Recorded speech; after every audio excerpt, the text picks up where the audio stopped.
আসসালামু আলাইকুম। প্রিয় দর্শক, অন্য মঞ্চের আলাপচারিতায় আপনাদের সকলকে আমন্ত্রণ জানাচ্ছি। প্রিয় দর্শক, আমাদের সেনাবাহিনী বা বলতে পারেন সশস্ত্র বাহিনীকে নিয়ে আমাদের প্রধান উপদেষ্টা অধ্যাপক ইউনূস আজকে কিছু কথা বলেছেন। এই কথাগুলো আমরা একটু আলোচনা করব, বিশ্লেষণ করব এবং আমরা গত প্রায় ১.৫ বছরের সেনাবাহিনী, জনগণ এবং এই গণ আন্দোলন, এই বিষয়গুলো নিয়ে একটু ছোট করে কথা বলবো। সশস্ত্র বাহিনী মানুষের পক্ষে থাকায় বিগত শাসনের অবসান দ্রুত হয়েছে বলে জানিয়েছেন অন্তর্বর্তী সরকারের প্রধান উপদেষ্টা অধ্যাপক ইউনূস। আজকে ১৯ নভেম্বর বুধবার তিনি মিরপুর সেনানিবাসে defence services and command and staff কলেজে গ্রাজুয়েশনে এই কথাগুলো তিনি বলেছেন। প্রধান অতিথি হিসেবে তিনি উপস্থিত ছিলেন, তিনি এই কথাগুলো বলেছেন। এখন সশস্ত্র বাহিনী মানুষের পক্ষে থাকায় বিগত শাসনের অবসান দ্রুত হয়েছে, এটি অত্যন্ত গুরুত্বপূর্ণ একটি কথা। আমরা জানি যে আমাদের ২০২৪-এর যে গণ অভ্যুত্থান হয়েছে, যে সরকার পতন হয়েছে, এর পেছনে বাংলাদেশের সশস্ত্র বাহিনী, আইন শৃঙ্খলা বাহিনী, অর্থাৎ এক কথায় যৌথ বাহিনীর এক ধরনের আন্দোলনকারীদের সঙ্গে ঐক্যমত্য তৈরি হয়েছিল, সমঝোতা হয়েছিল, তারা তাদের হয়ে কাজ করেছিলেন বলে এই গণ অভ্যুত্থান সফল হয়েছে। এটি নিয়ে এতকাল আমরা বলেছি, অনেক সাংবাদিক বলেছেন, অনেক কন্টেন্ট ক্রিয়েটর বলেছেন, দেশ বিদেশের বিভিন্ন গণমাধ্যমে এটি নিয়ে কথা হয়েছে, সংবাদ হয়েছে, কিন্তু সবাই এটিকে উপেক্ষা করেছেন, তীব্র ভাষায় সমালোচনা করেছেন এবং গণ আন্দোলনকে খাটো করার জন্য অভিযোগ করেছেন যিনি বা যারা এই ধরনের কথা বলেছেন তাদেরকে। এরকম কথা আমিও শুনেছি, কিন্তু আজকে যখন প্রধান উপদেষ্টা ইউনূস এই কথাটি বলছেন, তখন আশা করি ২৪-এর আন্দোলনকারীরা, জুলাইয়ের যোদ্ধারা আর এটি নিয়ে মন খারাপ করবে না। ইউনূস বলেন, একজন বিশ্ববিদ্যালয়ের শিক্ষার্থী বুঝতে পেরেছে সে যে কোনো কিছু করার জন্য স্বাধীন, কিন্তু একজন সশস্ত্র বাহিনীর সদস্য চাইলেই সবকিছু করতে পারে না। কথাটি সত্য, আবার সত্য নয়। একজন বিশ্ববিদ্যালয়ের শিক্ষার্থী বুঝতে পেরেছে সে যে কোনো কিছু করার জন্য স্বাধীন। আসলেই স্বাধীন কিনা? ১৭ নভেম্বর দেখলাম ধানমন্ডির ৩২ নম্বরের বাড়ি গুড়িয়ে খেলার মাঠ করতে চাইল বিশ্ববিদ্যালয়ের শিক্ষার্থীরা স্বাধীন চিন্তা থেকে, সেটি কিন্তু করতে পারলো না। সেখানে সেনাবাহিনী, পুলিশ সদস্যরা বাধা হয়ে দাঁড়ালো। তার মানে এরা তো নিজের ইচ্ছা সেটি করতে পারেনি, তার মানে সরকার এটি চায়নি, ইউনূস সরকার এটি চায়নি, ইউনূস সাহেব এটি চাননি। এ কারণেই এর আগে যে দুবার ভাঙচুর হয়েছে, অগ্নিসংযোগ হয়েছে, ইউনূস সাহেব চেয়েছিলেন বা নীরবে থেকেছেন, যা হওয়ার হয়ে যাক, এরকম কিছু ঘটনা। তা না হলে কিন্তু এটা হতে পারতো না। তিনি বলছেন যে একজন সশস্ত্র বাহিনীর সদস্য চাইলেই সবকিছু করতে পারে না। কথা সত্য, করতে পারা উচিত নয়, কিন্তু সেই সেনাবাহিনীর সদস্যরাই গত বছর এটি করেছে, সেটি স্বীকার করছেন আজকে প্রায় ১৬ মাস পরে এসে প্রফেসর ইউনূস। তিনি বলছেন তারা একটি সুশৃঙ্খল বাহিনী, যেখানে সর্বোচ্চ শৃঙ্খলা মেনে চলতে হয়। ২০২৪-এ তারা কতটা শৃঙ্খলা মেনেছিল এই প্রশ্ন আমি নয়, ইতিহাসবিদরা করছেন, করতেই থাকবেন। অভ্যুত্থানের মতো পরিস্থিতিতে একজন সেনা সদস্য কি করতে পারে, এই প্রশ্ন আমি সেটা একটি সংবাদ ছাপা হয়েছে কাগজে, সেখান থেকে পড়ছি এবং আমার মতামতটি দিচ্ছি। তো তিনি বলছেন যে অভ্যুত্থানের মতো পরিস্থিতিতে একজন সেনা সদস্য কি করতে পারে। এখন কি করতে পারে এটি তো আসলে আমার জানবার কথা নয়, বুঝবার কথা নয়, তার বুঝবার কথা। মেধাবী মানুষ, পণ্ডিত মানুষ। কিন্তু সেনা সদস্যরা যে বিশৃঙ্খলা করেছে, নিয়মের ব্যত্যয় ঘটিয়েছে, এটির কিন্তু তিনি বিন্দুমাত্র সমালোচনা করেননি। কারণ এই সেনা সদস্যদের বিশৃঙ্খলা বা নীতির বাইরে গিয়ে কাজ করার সুফলভোগী তিনি, হয়তো এ কারণেই। তিনি বলছেন যে আমি নিশ্চিত এ নিয়ে বিতর্ক আলোচনা হয়েছে, আছে বিতর্ক এবং বিতর্ক চলতে থাকবে। এবং এই যে বিতর্ক আছে বলছেন তিনি, আসলে এটি শুধু বলে এড়িয়ে যাওয়ার কথা নয়। গত কয়েক দশকে সেনাবাহিনী যেভাবে এগিয়েছে এবং ২০২৪-এ যে ঘটনাগুলো তারা ঘটিয়েছে, যে কাজ তারা করেছে, আগামী কয় দশক লাগবে সেনাবাহিনীর এই বদনাম গোছাতে? এই প্রশ্নটি যদি করি, আমি জানি না কে কি উত্তর দিবেন। আপনারা বলুন যে বঙ্গবন্ধুকে যে হত্যার দায় এবং দাগ, এটি কি সেনাবাহিনী মুছাতে পেরেছে? সে ৭৫-এর ঘটনা। প্রেসিডেন্ট জিয়াকে যে হত্যার দায় এবং দাগ, সেটি কি মুছেছে? পারবে? কখনো মনে হয় না। ২০২৪-এর সরকার পতন আন্দোলনেও মানে সেনাবাহিনীর যে ভূমিকা, ওই যে যেটি বললাম, এতদিন বিভিন্ন মিডিয়ায় পড়েছি, বিদেশি মিডিয়ায় যখন করেছে, ইন্ডিয়া টুডের একটি প্রতিবেদনের পর আমি একটি কন্টেন্ট করেছি, অনেকে বলেছেন ওরা তো বলবেই, ওরা তো এগুলো নিয়ে বাংলাদেশকে শৃঙ্খল করবার জন্য ওরা উঠে পড়ে লাগে। এখন ইউনূস কেন এই কথাগুলো বলছেন, এই প্রশ্নটি কে করবে? যাই হোক, আমি বিশ্বাস করি এখন স্বয়ং প্রধান উপদেষ্টা এই কথাগুলো বলার পর এই অপবাদ গুজবে, কিন্তু আসলে গুজবে কিনা সেটিও কিন্তু আমি প্রশ্ন করতে চাই। মানে এটা কি এখন স্পষ্ট অপরাধ বা অভিযোগ হিসেবে উচ্চারিত হবে কিনা? এতদিন তো এটা অপবাদের মতো ছিল। 2024 গণ আন্দোলনে সেনাবাহিনী আন্দোলনকারীদের পক্ষ নিয়েছে, সাংবিধানিক যে নীতি আদর্শ ওয়াদা শপথ এটি তারা রক্ষা করেনি, এটি বললেই অনেকের মন খারাপ হয়েছে। নাকি প্রফেসর ইউনূস চাচ্ছেন যে কৌশলে সেনাবাহিনীকে এতটা বিতর্কিত করতে, এতটা ভিলেন করে তুলতে, গণ অভ্যুত্থানের সঙ্গে তাদের সংশ্লিষ্টতার বিষয়টি এভাবে একটি সেনাবাহিনীর অনুষ্ঠানে গিয়ে বলার পরে এটি তাদেরকে ভিলেন বানানোর চেষ্টা ছাড়া আর কি হতে পারে বলে আপনার মনে হয়? আমার তো মনে হয় নিশ্চয়ই এর পিছনে কোনো একটা পরিকল্পনা আছে। পরিকল্পনা ছাড়া ইউনূস সাহেব কোনো কথা বলেন বলে আমার মনে হয় না। এবং এই যে জনগণ এবং সেনাবাহিনীর মধ্যে যে বিভাজন তৈরি হবে তার এই কথাকে ঘিরে, সেটি আসলে কখনো মিটবে বলেও আমার মনে হয় না। তবে যে যাই বলুন না কেন, এই যে প্রশ্নগুলো আমি করছি, অন্যরা করছেন, অনেকের মনে আছে, এই প্রশ্নের জবাব সেনাবাহিনীকে, সশস্ত্র বাহিনীকে আজ হোক, কাল হোক, 1 বছর পরে হোক, 5 বছর পরে হোক, 10 বছর পরে হোক, ন্যায় নীতির স্বার্থে, ইতিহাসের স্বার্থে এটি তাদেরকে দিতে হবে এবং তাদেরকে স্বীকার করতে হবে সাংবিধানিক ওয়াদার বরখেলাপ করে তারা এটি সরকার পতনের আন্দোলনে আন্দোলনকারীদের সঙ্গে হাত মিলিয়েছিল। কারণ এটা না করে তো তারা সরকারকে বলতে পারতো যে আমরা আপনাকে আর সমর্থন দেব না, আপনি এই অন্যায় করেছেন, এই ভোটারবিহীন নির্বাচন করেছেন, আমরা এগুলো সমর্থন করি না, আমরা আমাদের জনগণের পক্ষে আমরা কথা বলবো, জাতির উদ্দেশ্যে তখন তারা কথা বলতেন। এরকম একটি ষড়যন্ত্রের অংশীদার হওয়ার পরে এটিকে মহান করে তুলবার আসলে কোনো সুযোগ আছে বলে আমার মনে হয় না আর কি। তিনি বলছেন সেনা সদস্যরা এমন পরিস্থিতিতে করবে কি, ছাত্রদের সঙ্গে যুক্ত হবে নাকি সরকারের? গুরুত্বপূর্ণ কথা। প্রফেসর ইউনূসকে ধন্যবাদ জানাতে চাই, এই কথাগুলোর সুরাহা হওয়া দরকার বাংলাদেশের রাজনীতির জন্য, বাংলাদেশের অগ্রসর হওয়ার জন্য, বাংলাদেশের ইতিহাসের জন্য। কি করেছে 2024 সেনাবাহিনী এটি আমরা জানি। এখন যখন সোশ্যাল মিডিয়ায় সেনা প্রধানকে নিয়ে ব্যঙ্গ ছবি দেখি, নানান ধরনের, আমি শব্দটি উচ্চারণ করতে চাই না, এটি আমাদের মাথাকে হেট করে। জানি না প্রফেসর ইউনূসকে এটি স্পর্শ করে কিনা, আন্দোলনকারীদের এটি স্পর্শ করে কিনা।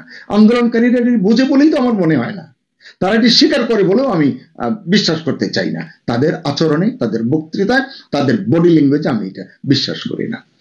যাই হোক, তিনি বলছেন যে এই প্রশ্নে, মানে সেনাবাহিনী কোথায় যাবে, এই প্রশ্নে বিভক্ত হয়ে পড়ার কথা যে কারোর পক্ষে দাঁড়াবে। কিন্তু আমি মাননীয় প্রধান উপদেষ্টাকে প্রশ্ন করতে চাই, তাহলে নীতি নৈতিকতার কথা কে বলবে? আপনি তো একজন প্রাজ্ঞ, বিজ্ঞ, ওয়ার্ল্ড সেলিব্রিটি, আপনি এটি বলবেন না? আপনি সংবিধান কি বলে সেই আলোকে কথা বলবেন না? জানি না আসলে কে কি উদ্দেশ্যে কথা বলেন। তিনি বলছেন বাংলাদেশ একটি সৌভাগ্যবান দেশ যে আমাদের সশস্ত্র বাহিনী তাদের প্রধানদের, কোট আনকোট, আমাদের সশস্ত্র বাহিনী তাদের প্রধানদের নেতৃত্বে দেশের মানুষের পক্ষে প্রতিশ্রুত ছিল। প্রধান উপদেষ্টাকে বলতে চাই, কাল সকালে যদি এই সেনাবাহিনী এখন জনগণের যে অভিপ্রায়, জনগণের যে মতামত তার পক্ষে দাঁড়ালে 1 সেকেন্ড আপনি ক্ষমতায় থাকতে পারবেন কিনা, ভেবে কথা বলা দরকার। তিনি বলছেন যে যার কারণে বিগত শাসনের অবসান দ্রুত হয়েছে। সেনাবাহিনী, আইন শৃঙ্খলা রক্ষাকারী বাহিনী যদি বলে এনাফ ইজ এনাফ, আমরা আর পারছি না স্যার, তাহলে কিন্তু সকল খেলা সাঙ্গ হয়ে যাবে। এ প্রসঙ্গে আমার একটা কথা মনে হলো যে অবশেষে স্বীকৃতি পেলেন জেনারেল ওয়াকারুজ্জামান, সেনাপ্রধান। কারণ আমরা দেখেছি গত 15-16 মাসে সেনা প্রধানের সঙ্গে প্রধান উপদেষ্টার মান অভিমান বা তাদের একজন আরেকজনকে ফেলে দেওয়ার গুজব হতে পারে, কিন্তু আমরা শুনেছি এই গুজব হোক, গুঞ্জন হোক, এই যে প্রোপাগান্ডা, এটিকে মিটিয়ে ফেলবার জন্য কারো পক্ষ থেকে, বরং 2-1 বার সেনাপ্রধান বলেছেন সব ঠিক আছে, কিন্তু ইউনূস সাহেব কিছু বলেননি, বরং তিনি চুপ থেকে মজাই নিয়েছেন বলে আমি বলবো আর কি। যাই হোক, এখন কি কারণে মানে ইউনূস ব্যস্ত হয়ে গেলেন সেনা প্রধানের বন্দনায় বা সশস্ত্র বাহিনীর বন্দনায়, এটি কিন্তু সকলের ভেবে দেখা দরকার। তিনি বলছেন তবে এই অবসান সব সমস্যার সমাধান না, এটি নতুন আরো সমস্যা সৃষ্টি করে স্থিতিশীল হতে। কিন্তু বাংলাদেশ সৌভাগ্যবান যে তার দেশের সশস্ত্র বাহিনী দাঁড়িয়েছে, মানে তাদের পক্ষে দাঁড়িয়েছে, দেশের পক্ষে দাঁড়িয়েছে, ফলে আমরা সামনে এগিয়ে যেতে পেরেছি। জাতির সব আশা আকাঙ্ক্ষা বাস্তবায়নের কাজ করা গেছে। জানি না জাতির সব আশা আকাঙ্ক্ষা ইউনূস সাহেব বোঝেন কিনা, তার সরকার বোঝে কিনা, আমার যথেষ্ট সন্দেহ আছে। যাই হোক, তবু তিনি বলছেন কারণ কেন পেরেছেন আশা আকাঙ্ক্ষা বাস্তবায়নের কাজ করতে, কারণ সশস্ত্র বাহিনী তাদের পেছনে দাঁড়িয়ে আছে। এই দাঁড়াতে গিয়ে অথবা সশস্ত্র বাহিনী চুপ থাকতে গিয়ে জনগণের কাছ থেকে কতটা দূরে চলে গেছে, এটির জন্য যদি রেফারেন্ডাম করা হয়, হানা ভোট করা হয়, চমৎকার রেজাল্ট কিন্তু পাওয়া যাবে। কিন্তু মজার বিষয় হচ্ছে যে ইউনূস এতদিন সেনাবাহিনীর পক্ষে দাঁড়াননি। ওই যে বললাম অনেক বিতর্ক হয়েছে, তিনি দাঁড়াননি, পাশে দাঁড়াতে আমরা দেখিনি। যখন একেবারেই মুখোমুখি অবস্থায়, যখন এরকম একটা বিস্ফোরণমুখ পরিস্থিতি হয়, প্রধান উপদেষ্টা সেনা প্রধানকে বাতিল করে দেবেন, অথবা সেনা প্রধান গিয়ে বলবেন এনাফ ইজ এনাফ, আপনাকেও চলে যেতে, এরকম পরিস্থিতি জনমনে হোক ভুল, সেটি শুধরানোর দায়িত্ব, জনগণকে সঠিক বার্তা দেওয়ার দায়িত্ব কিন্তু সরকারের, সেটি সরকার করেনি। তাই আমার মনে হয় না, মানে যেভাবে সেনাবাহিনী সমালোচনার মুখে পড়েছে মানুষ এবং সেনাবাহিনী এখন অলমোস্ট মুখোমুখি, একটা সাধারণ মানুষও সেনাবাহিনীকে নিয়ে এখন কুরুচিপূর্ণ কথা বলবার সাহস পায়। আপনারা দেখেছেন না 17 তারিখ 32 নম্বরে সেনাবাহিনীকে যেভাবে বাচ্চা বাচ্চা ছেলেরা চ্যালেঞ্জ জানিয়েছে, যেসব শব্দ উচ্চারণ করেছে আমি বলতে পারবো না, আমার রুচিতে বাধে। তারা বলেছে আমার ট্যাক্সের টাকা যার বেতন ভাতা হয় তারা এইটা করে, তারা এই সেই নুন খায় গুণ গায় না, আরো অনেক প্রাণীর সঙ্গে নাম মিলিয়ে কথা বলেছে। তখন অধ্যাপক ইউনূস চুপ করে থাকেন কেন? এর আগে আমরা দেখেছি হাসনাত আব্দুল্লাহ, নাসিরউদ্দিন পাটোয়ারি, তারপরে যে কি আসাদুজ্জামান ফুয়াদ নামে একজন আছে, আরেকজন কি হাদি, এরা যখন সেনাবাহিনীকে বকাঝকা করেছে, গালমন্দ করেছে, নানান কটু কথা বলেছে, নানান ধরনের চ্যালেঞ্জ করেছে, মানে সেনানিবাসের দেয়াল ইট খুলে নিয়ে যাওয়ার কথা, ডিজিএফআই ইট খুলে নিয়ে যাওয়ার কথা বলেছে, ওয়াকার সাহেব এটিকে সন্তান সম বলে এড়িয়ে গেছেন। ভেতরের রহস্য কি জানি না। ইউনূস সাহেব তো কোনো কথা বলেননি। আজকে তিনি হঠাৎ করে কেন এত সেনা প্রধানের, সশস্ত্র বাহিনীর এত দরদি হয়ে উঠলেন? আসলে এটি আমার কাছে বোধগম্য নয়। কারণ তিনি তো প্রতিরক্ষা মন্ত্রণালয়ের দায়িত্বে, প্রধান উপদেষ্টার পাশাপাশি এটা তো তার দায়িত্ব ছিল। তার মন্ত্রণালয়ের অধীন তার একটি বিভাগের সংস্থার প্রধানদেরকে নিয়ে এভাবে কথা বলবে, এটি তো আসলে তার সহ্য করা উচিত হয়েছে কিনা আমি জানি না। তিনি বলছেন বাংলাদেশের এই উত্তরণের মুহূর্তে, যেটাকে আমরা বারবার বলছি একটি নতুন বাংলাদেশের রূপান্তর, এ সময় আপনাদের এখানে অবস্থান খুবই গৌরবের। মানে সেনা বাহিনীর সদস্যদের অনুষ্ঠানে গিয়েছেন, সেখানে বলছেন আপনাদের এখানে অবস্থান খুবই গৌরবের, আমরা যা যা করছি সেটা খোলা চোখে দৃশ্যমান। হ্যাঁ, এই জায়গায় আমি ওনার সঙ্গে একমত। যা যা ঘটছে খোলা চোখে দৃশ্যমান। কি দেখছি? বেকারত্ব বেড়েছে। কি দেখছি? দারিদ্র হার সাম্প্রতিক অতীতের সকল রেকর্ড ভঙ্গ করেছে। চালু শিল্প, কল কারখানা অসংখ্য বন্ধ হচ্ছে, প্রতিদিন এটি প্রায় বলতে পারেন বন্ধ হচ্ছে, প্রতিদিন রেকর্ড তৈরি হচ্ছে। যুক্তরাষ্ট্রে পোশাক রফতানি কমে যাচ্ছে, চ্যালেঞ্জ বাড়ছে, খাদ্য নিরাপত্তা হুমকির মুখে, ঝুঁকির মুখে পড়েছে, শিক্ষা ব্যবস্থা তো লাটে উঠেছে, মব সন্ত্রাস বিশ্ব রেকর্ড করলো বলে, আইন শৃঙ্খলা পরিস্থিতি নেওয়ার কথা বলতেই চাই না, চুরি, ডাকাতি, খুন, ধর্ষণ, এগুলো গণমাধ্যমে চোখ বুলালেই কিন্তু আপনার চোখ ব্যথা করতে থাকবে। সংখ্যালঘু নির্যাতনের কথা যতই অস্বীকার করা হোক, সেই মাত্রায় না হলেও মাঝে মধ্যে কিছু ঘটনা কিন্তু আমাদের মাথা হেট করে দেয়, এটি নিয়ে কিন্তু সরকার কিছু বলে না। একমাত্র রেমিটেন্স ছাড়া অর্থনীতির প্রতিটি সূচকেই নিম্নমুখী প্রবণতা অব্যাহত, এটি আসলে আমরা এখন দেখছি। এছাড়া কি দেখতে পাচ্ছি? সবচেয়ে বড় আমরা যেটা দেখতে পাচ্ছি, লালদিয়া টার্মিনাল নির্মাণ এবং ব্যবস্থাপনা, পানগাঁও টার্মিনালের অভ্যন্তরীণ ব্যবস্থাপনা এবং নিউমোরিং কন্টেইনার টার্মিনাল বিদেশিদের হাতে তুলে দেওয়ার যে জেদ এবং বাস্তবায়নের সুচতুর ক্ষিপ্রতা, মানে অতি তড়িঘড়ি করে, এটি আমরা দেখতে পাচ্ছি। এটিই তো তিনি বলতে চেয়েছেন। তারপরে সেন্ট মার্টিন করিডোর নিয়ে কি কোনো সত্যিকার ঘটনা কেউ জানে না, জনগণ জানে না। সরকার কিন্তু এই বিষয়গুলো নিয়ে যত প্রশ্নই উঠুক চুপ করে থাকে। এমনও শোনা যাচ্ছে আন্তর্জাতিক শাহজালাল আন্তর্জাতিক বিমানবন্দর, চট্টগ্রামের শাহ আমানত বিমানবন্দর, এগুলো নাকি বিদেশিদের ব্যবস্থাপনায় ছেড়ে দেওয়ার একটি প্রক্রিয়ার ভিতর দিয়ে সরকার কাজ করছে। আসলে এই সরকার তো বিদেশিদের সরকার, বিদেশিদের চাওয়া পাওয়ার সরকার। ফলে এই সরকার বিদেশিদের ছাড়া কোনো কাজ করতে পারে বলে এটি মনে করে না। যতই তারা বলুক আমরা এই দেশটিকে এই করব সেই করব, বিদেশিরা এখানে আসবে, আসলে কথা ঠিক আছে, ভিন্ন ফরম্যাটে আসবে, এটি হয়তো তিনি বলেন না। তিনি বলছেন যে দেশের কি অবস্থা ছিল সেটা সম্পর্কে আপনারা অবগত আছেন, সেনাবাহিনীর উপস্থিত যে সেনা সদস্যরা কর্মকর্তারা ছিলেন এটি বলছেন। এটির উত্তরে কি বলবো যে আমরা জানি, সকলেই এখন বলছেন এখনকার চেয়ে ভালো ছিল। এই কথা শুনলে হয়তো সরকারের মন খারাপ হয়। তিনি বলছেন তরুণরা বিপ্লবী হয়েছিল, রক্ত দিয়েছে, বুলেটের বিরুদ্ধে বুক পেতে দিয়েছে, এর ফলে এই শাসন আমলের অবসান হয়েছে, মানে শেখ হাসিনার শাসন আমলের অবসান হয়েছে এবং নতুন একটা দেশের সূচনা হয়েছে। নতুন আসলে হচ্ছে অনেক কিছুই, কিন্তু ভালো কিছু কি হচ্ছে? যারা রক্ত দেয়নি তারাই তো এখন ক্ষমতার মজা নিচ্ছে, এটি তো আমরা দেখতে পাচ্ছি। এবং তিনি বলছেন এটি কি শুধু বাংলাদেশের, তিনি বলছেন গুরুত্বপূর্ণ কথা, এটি শুধু বাংলাদেশের মানুষের আকাঙ্ক্ষা নয়, এটি বৈশ্বিক আকাঙ্ক্ষা। মানে দর্শক, জানি না আপনারা এটি শুনেছিলেন কিনা এর আগে, এই বাংলাদেশের গতবারের পরিবর্তন বৈশ্বিক আকাঙ্ক্ষা ছিল কিনা? ছিল। মার্কিন যুক্তরাষ্ট্রের রাষ্ট্রদূত পিটার হাস সহ কতিপয় পশ্চিমা কূটনীতিকের ষড়যন্ত্র ছিল, তাদের এজেন্ডা ছিল। তো সেই এজেন্ডার প্রতিভূ কে এখন? তিনি বলছেন যে বৈশ্বিক আকাঙ্ক্ষা ছিল, এই কথা আমি একমত, তাকে স্যালিউট জানাই, ঠিক বলেছেন আপনি। কিন্তু আমি অবাক হচ্ছি ইউনূস সাহেব হঠাৎ এসব কথা স্বীকার করছেন কেন? এবার তার টার্গেটটা কি, মানে সামনে আসলে তিনি কি করতে চান সেটি আসলে জানার কথা। এবং সবচেয়ে দামি কথা তিনি বলেছেন এই অনুষ্ঠানে, আসন্ন ত্রয়োদশ জাতীয় সংসদ নির্বাচনকে শান্তিপূর্ণ, উৎসব মুখর ও আনন্দময় করতে সেনাবাহিনীর সহায়তা প্রয়োজন, এটি তিনি মন্তব্য করেছেন। আমি এতক্ষণে অরিন্দম কহিলা বিষাদে, সেনাবাহিনীকে হিসাবের মধ্যেই কখনো কখনো তিনি রাখেন বলে মনে হয় না, সেই তিনি আবার সেনাবাহিনীর প্রয়োজনীয়তা অনুভব করছেন। এখন আসলে নির্বাচন হবে কিনা এটি নিয়ে কিন্তু বিতর্ক রয়েছে, সন্দেহ রয়েছে, অবিশ্বাস রয়েছে। আমি এখনো বিশ্বাস করি না নির্বাচন হবে।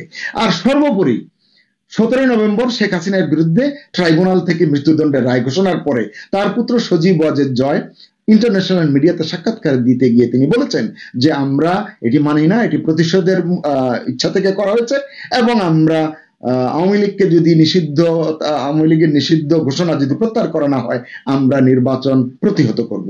আওয়ামী লীগকে নির্বাচনে অংশীদার হতে না দিলে, অংশ নিতে না দিলে তারা এটি বাধা দিবেন, প্রতিবাদ করবেন।